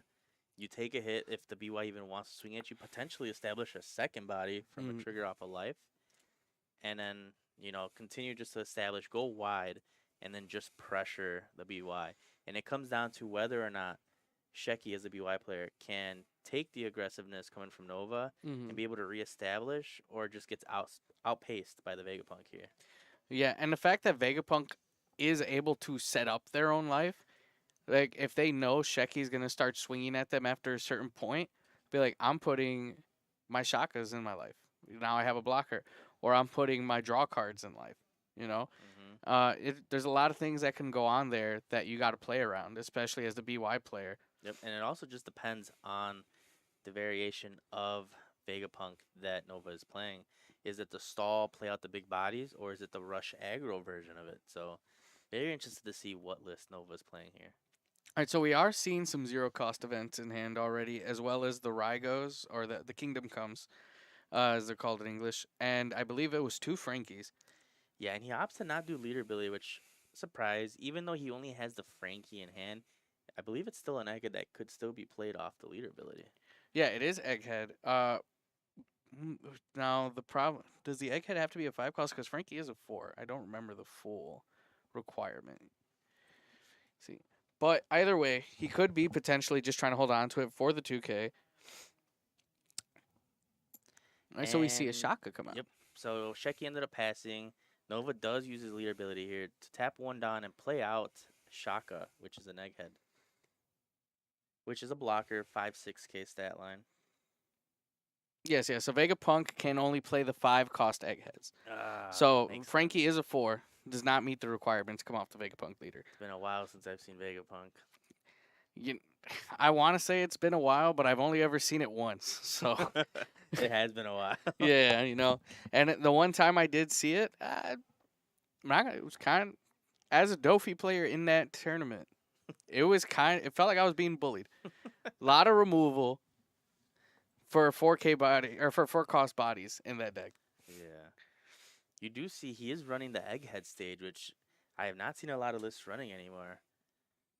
It's the rest of stage, restand one of your eggheads. I believe you have to have 2 or less life as well. Yeah, it's not something a lot of the lists are choosing to opt in for. It is very niche. Sometimes it can come up that restanding when you're swinging with your blockers and cool. Now they're they're going to go back to defending me next turn. Hmm. And you do see he leaves 4 Don up, which is very unfortunate for Nova. He does use his leader ability to put the Frankie in life, which will be able to use that ability since it is going to leave him with 1 life, be able to establish the Frankie and draw a card. But Sheki does have this Kuzan established, could swing 5 at the Vegapunk, allowing him to trigger the Frankie, but can pop this Vegapunk or the Shaka off the field if he has the Rocket Luffy.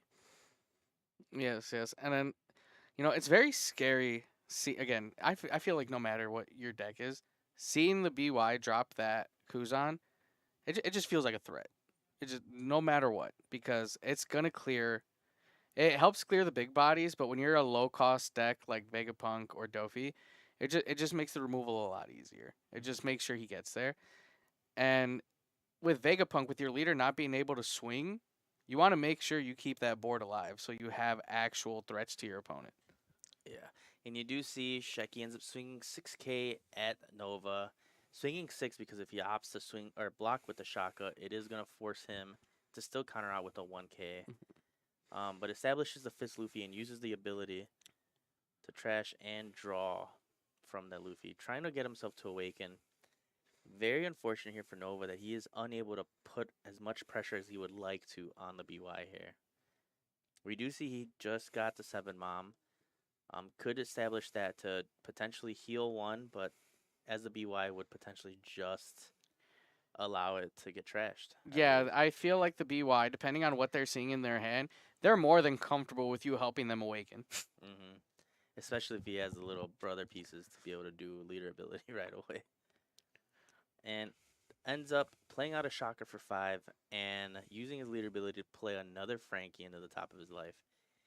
We're getting to the point where if Sheki awakens, these Frankies aren't going to be able to do much for Nova here if he buffs his leader up. Yeah, and that's the scary part, right? Is that depending on the build of Vegapunk, these are all essentially low to the ground power leaders. hmm 5Ks. I mean, the Shaka's in there, 6. Maybe he's running the Atlas. That's another 6. But it's gonna require too much Don commitment at some point if Sheki can get to this boosted leader power. I believe Sheki has at least 11, 12 cards in hand right now. Oh yeah, he's looking at a full, almost a deck profile with what he's got there. Just the fact that I think he's seen at least one of everything in his deck Yeah, in his so hand right now. he did start off the turn using the Fist Luffy ability and then chains it with the Flampe. So now he's able to awaken here. And remember, he does have the Kuzan here. He could swing 6 at his life, reducing one of these Shakas by 4, and play out that Egghead Luffy from the trash and pop one of them. All right, so it looks like he's setting up for that leader effect, and we might see that exact play. So yeah, looks like he established a Sabo at the top and then the Egghead Luffy at the bottom. And choosing to potentially probably search for one of these little brothers Yeah, here. he is seeing enough in his hand where he's not afraid to search right now. Normally, you want to be conservative with your searches so you're not bottom decking anything you might want to see. But I think he pretty much has all his options in his hand at the moment. Has all the pieces he needs, and the Garp does find one of the baby Luffys, which I believe is what he needed there. So he's gonna tap 2 to play out the baby Luffy, and then tap 2 to play out Sabo to reveal the big Sabo, which now that baby Luffy's gonna be protected for the next turn. Yeah, and with what Vegapunk has access to, it's another one of those decks where once a Sabo drops down, you're not really getting rid of anything. You have your Raigos, you have your Namis, uh, and potentially the Rocket Luffys as well, but they're not going to do anything to a Sabo board. hmm And you do see he just found a Moria in this Sabo cycle, and looks like he's considering on pitching the Three Brothers Bond. He has Both of 2 them. Morias right now. I don't really think he needs that Searcher right now. Potentially just to get more brother options, but as we see, he's choosing to opt out of keeping it in hand. So I think he's pretty comfortable with what he has access hmm to already. And also pitches the Shirahoshi, which is another one of those blockers that is new to the deck. Not recently. A lot of lists have been running it, but it is an on play -4 for that Shirahoshi. Yeah, and then more importantly, it is a 4 cost that can be summoned off Gecko. So if you know you're not trying to go to a 9K leader, or potentially if you've, like Sheki has now, pre-established the little brother, you could go to your 9K leader and also bring the Shirahoshi in to reduce something for a Rocket Luffy pop. And you do see Sheki swung 8 with this Fist Luffy. Nova takes it. And he's now swinging 9 with his leader. Looks like Nova might take this as well. Triggers out a Jirachi, which I believe is a draw card. Draw Correct. one. Yeah, the Yep. trigger is the draw card. Got some Shecky fans in the chat. He's got a million fans. But yeah, Nova's not sitting in a really good spot here at all. Um, at best, he could probably chain the mom. Playing the mom out will allow him to potentially heal, but Shecky might just trash it, knowing that he has the blocker and a lot of cards in hand, and it's also going to take a lot for Nova to even swing with the rest of his field.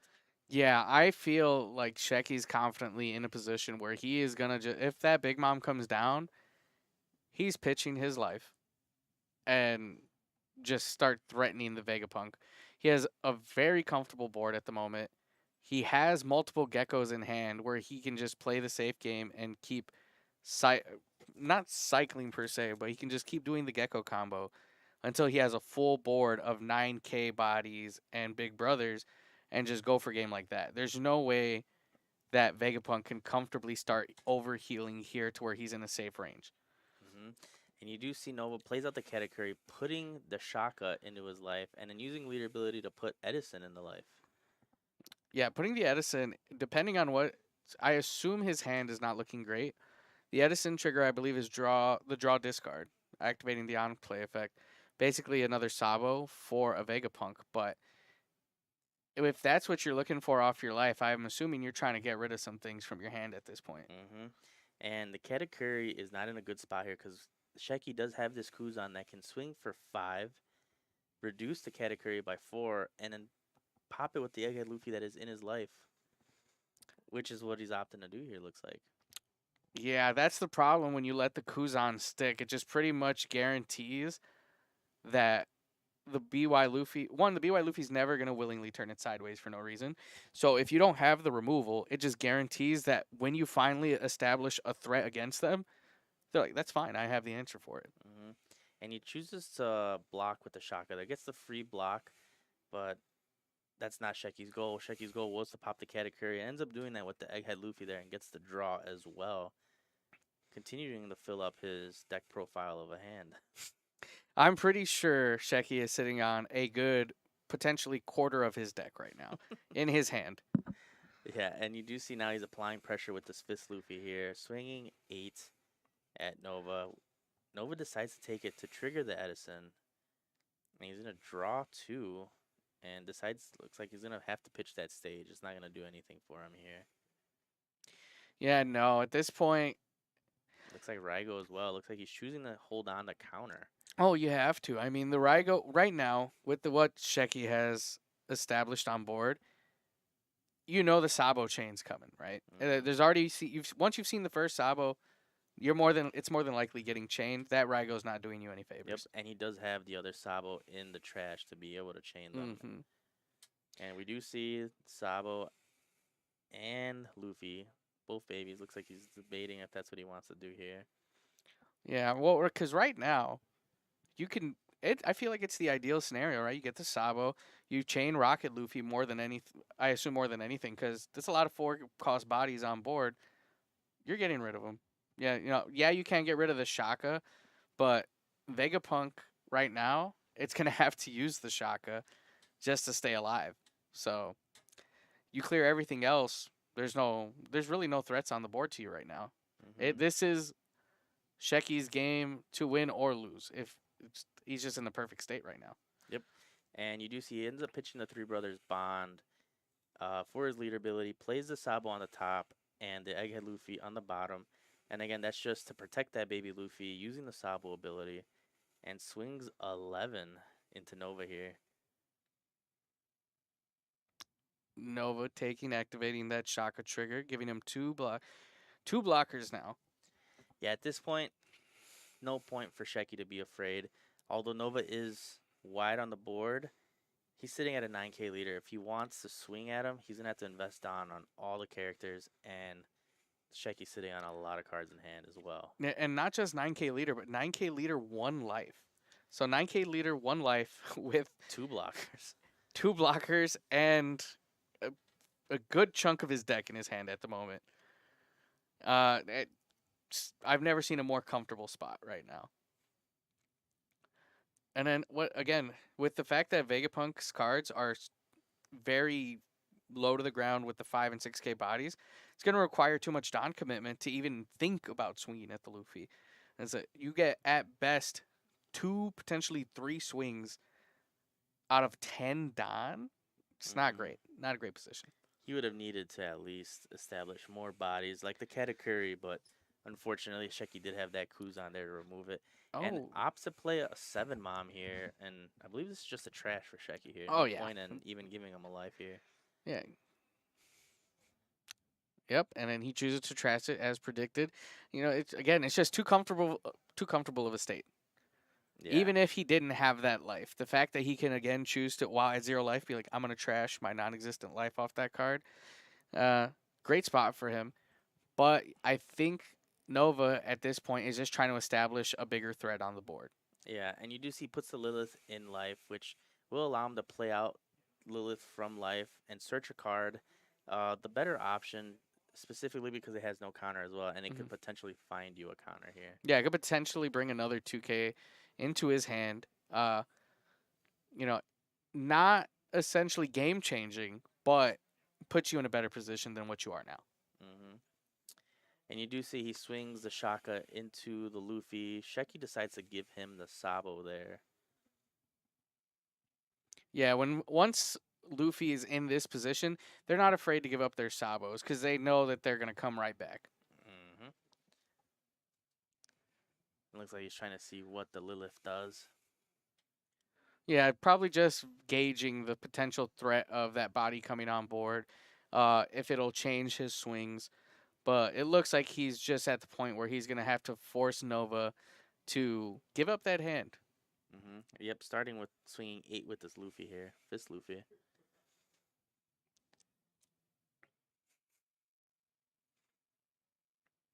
Oh yes, the Shecky fan spam in the chat is going crazy right now. Everyone's loving their boy carrying this game for them right now. Very entertaining match. I heard he did come off a recent top in Dallas. I think he placed 10th place. Oh yes, that is true. Yeah, with Doflamingo. Oh, so not Yeah. even his main deck. No, no, I told you he likes to change it up, get a taste for the other leaders out there. But it just shows, it's not just a one trick pony scenario here. It's not just, oh, this is the only deck he plays. He knows it. He's just an overall knowledgeable player. He can pick up another deck and pilot it into another top. And looks like Nova decides to counter out of the Luffy swing there. Yeah, we get 3 cards out of the hand with that one Luffy swing. Ooh, Leaving 2, and I believe those are the 2 cost events. I believe you are correct. So 2 0 cost events and the Lilith trigger in life. Just not looking great. The gecko has not even swung here. Mm-mm. And looks like Sheki is using leader ability, pitching that Sabo to reveal the Egghead Luffy, which can pop the Frankie or the Edison here, whichever one he would like to pop. At this point, it's all the same. It's another 5K body off the board. Neither has an effect that's really once they're on the board.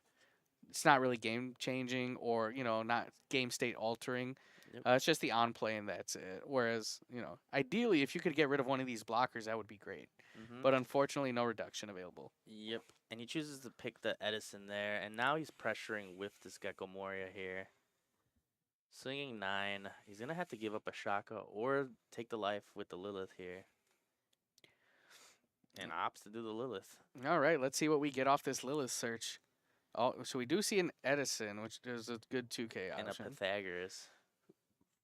Going for the Edison, the 2K, smart choice. Let's see how Sheki chooses to play this out. We're going to swing with the Sabo. Swinging 6, which is going to require him to pitch the 2K that he just searched. Now he's going to establish his Moria to bring back a baby Sabo. And I believe maybe It may potentially be a he- Kuzan. Looks like that's what he might be considering here. Yep. trying to see. That's the Rocket Luffy in life, right? Correct. Yeah. No, I believe that's the Sabo. Oh, he already has the other Sabo in the life. Yeah, a little bit of glare there, but either way. So we'll see what he's bringing off this Moria right now. Going for the Kuzan and the Sabo. I believe, yeah, so it is Yep. a Sabo in life. Yep. And Kuzan will get him a draw, and then the Sabo will be able to let him cycle, which I believe he just drew a Kuzan, so it's gonna go directly to the trash there for more counter. Yep. I can only assume that this Kuzan is getting pitched. And then it looks like almost everything else in hand is counter. So, oh, he could opt for the Nami pitch here as well, just to have more utility in the trash. Mm-hmm. But he goes for the Garp instead. All right, so we lose one of the Shakas over here from Nova's side. Believe that believe we're passing it over here from what I can see. Yep, resetting the Don, and he's going straight for the swings here, swinging at the Rocket Luffy Yep. And Shecky's sitting on a lot of counter or here, the Fist not Luffy. worried Yep. at all. Yep, he's trying to get rid of this Fist Luffy here. Either Fist Luffy or cards from hand. He'll take what he can get, but unfortunately, with the way the game's set up, I think even if the Fist Luffy goes, Shecky still has it on the crackback here. Mm-hmm. Oh, it looks like he has the one cost event. I Rayquaza your help. Interesting. It will stall out a couple of swings, but I don't think it saves him the turn. No, but he could restand one of these Shaka with this Egghead. With the island, Mm-hmm. Rayquaza your help. Give you a block. Establish this in life. Bring Mm-hmm. back another one of those Shakas. Yeah, so it gives him the one life, two blockers. But Shecky's looking at 5 swings right now. So we'll see how he chooses to play this out. He could choose to stall it out for another turn and get the guaranteed game. But he could honestly just get math game right here off swings. Yep, and he's already automatically attaching the 2 down onto his leader to solidify that that's what he's going to do at some point this turn. And it's choosing to swing 5. Yeah, well, I mean, once you put the 2 Don on your leader, I feel like you have to swing the 5. You can't really commit any more Don because you know that Gecko is coming out. Unless he would choose to do the play by playing a bunch of little brothers from hand. Mm-hmm. But I believe he had the 3rd Gecko in hand from what we saw earlier. Yeah, and he opts to put the -4 on the Big Mom, which is a good choice because it's really the only thing that can put any type of pressure on the BY here. Yeah, it's the only threat right now. Everything else requires too much Don commitment where you're not too scared of it, especially with the amount of cards he's still holding on to over here. Mm-hmm. And he swings 8 with that Fist Luffy, taking the Shaka from there. Ends up swinging 9 with the Moria, getting rid of that Shaka, and then looks like he's going to go for game right here with his leader. And that's game. Shecky ends up taking this round, going 3-1 now. Yep. So this was round 4 of this championship series here. So very interesting. Looks like the Vegapunk was unable to put that type of pressure that it wants to do in this matchup here. Yeah, it just got once the Luffy was able to become the 7K leader, it was just too much. It's one of those situations where unfortunately having to commit too much Don to your swings means you're not doing anything your turn. Or if you are using your Don to play your turn out, you don't have it for the swings. Which Not is only just leaving the that, Luffy too comfortable. yeah, not only that, he did not see a 5-cost Egghead at the start of his first turn. Yeah, that was a slow start. Unfortunately, So, seeing 2 Frankies, mhm. 2 unplayable eggheads. And 0-cost events. Yeah. So absolutely nothing that the Vega could have did early game, which they want to do is flood that board and was unable to, which was very unfortunate. I'm not sure who else took it in the other 2 rounds. I believe there was undefeated Doflamingo, an undefeated RP Mhm. Luffy, and an undefeated Smoker. Yes, Smoker, yep. So, So potentially, I would love to see a Smoker match again. I'm not gonna lie. We saw the tail end of a Smoker match earlier, mhm. but I'm a mono black player myself, so I just enjoy watching the matches. And that would be interesting. Smoker versus RP Luffy. Maybe it's Doflamingo.